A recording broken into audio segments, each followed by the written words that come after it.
nandito na tayo para sa ating lesson number 13. Ang pag-aaralan natin ay types of noun naman. Dito, kaya natin pinag-aaralan ng types of noun, ang dahilan niyan ay para lang malaman mo agad kung yung salita na to ay napapabilang ba sa noun.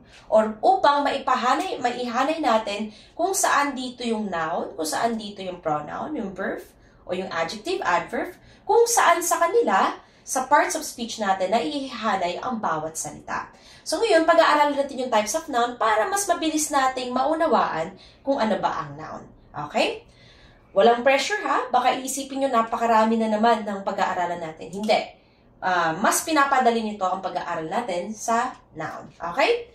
Ang main types ng noun ay dalawa. So meron tayong two main types. Ang two main types natin ng noun ay yung tinatawag natin na, unang-una, yung common noun, common, and then yung tinatawag natin na proper noun. Lagyan natin ang noun. Ayan. Ano ba ang common noun and proper noun?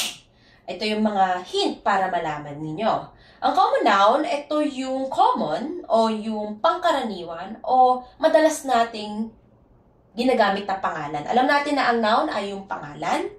Pag sinabi natin common noun, yung mga madalas gamitin na pangalan.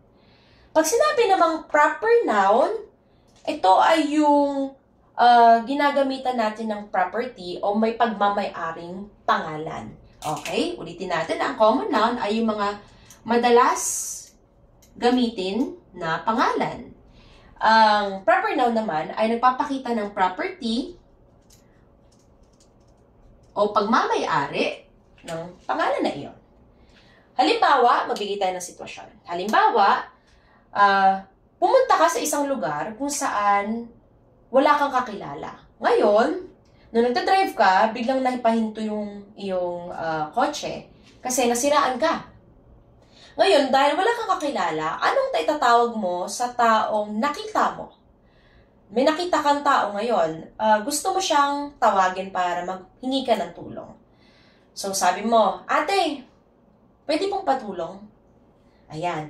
Bakit mo siya tinawag na ate? Sapagkat hindi mo siya kilala, pero dahil yun yung katawagan o yung tawag sa tao o sa babae na madalas nating tinatawag sa babae na hindi natin kilala, kaya dyan pumapasok yung common noun. Ibig sabihin, ang paggamit pala ng common noun ay upang magamit mo yung pangalan na hindi mo man kilala yung tao, pero dahil madalas itong ginagamit, ito na rin yung gagamitin mo, pantawag sa kanya. So, ito yung mga katawagan na madalas nating gamitin. Ate, yan, sabi mo sa kanya. Pwedeng patulong?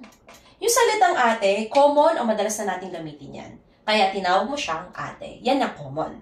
Kuya, kaibigan, pre, diba? Yung mga katawagan na common sa atin. Yan ang common noun. Ang proper noun naman, nagpapakita ng property o pagmamay-ari. Kaya sa pangalan niya na mismo yung proper, lagyan mo lang ng T, para may hint ka na kagad na ang proper noun ay nagpapakita ng property o pagmamay-ari. Ngayon, si ate na nakilala mo, tinulungan ka. Ngayon, ang gusto mo naman is para makapanghingi ka ng pasalamat sa kanya, gusto mo siyang kilalanin. So, tinanong mo siya, ate, ano pong pangalan ninyo? Sabi ngayon ni ate, ako si Millie. Yung salitang Millie, pagmamay-ari niyang pangalan yun. Kaya yung Millie ay proper noun at hindi siya common noun. Sapagkat ang proper noun ay nagpapakita ng pagmamay-ari. Si Millie, yan ang kanyang pangalan, sa kanya yan, kaya yan ay napapabilang sa proper noun. Okay?